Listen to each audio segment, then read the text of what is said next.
आज ना अचानकच माझ्या मैत्रिणी घरी आल्या. मग मी त्यांच्यासाठी मस्त असा ग्रीन टी बनवला.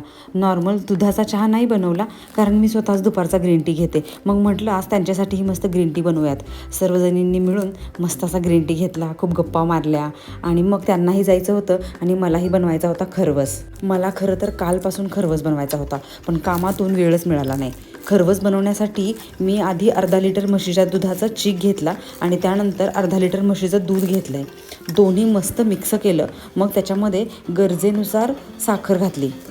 मला जास्त गोड आवडत नाही, त्याच्यामुळे मी कमी साखर घातली त्याच्यामध्ये घातलेल्या साखरेला आधी मस्त विरघळवून घेतलं मी आणि त्याच्यामध्ये 1 टीस्पून वेलची पूड घातली आणि थोडं केशरसुद्धा घातलं.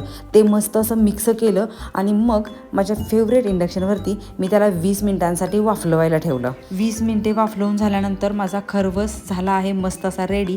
तुम्ही पाहू शकता किती मस्त असा खरवस बनला आहे माझा. खरवस बनल्या ह्या पिल्लाला तो टेस्ट करायचा होता, म्हणून त्याने लगेच 1 चमचा घेतला आणि टेस्ट करून मला सांगितलं सुद्धा की खरवस कसा झालाय ते. खरवस खाऊन झाल्यानंतर मी गेले मारुतीच्या मंदिरात. शनिवार असला की मी मारुतीच्या मंदिरात जातेच आणि मारुतीच्या मंदिरामध्ये गेलं की मारुतीच्या दर्शनाने खरंच खूप प्रसन्न वाटतं.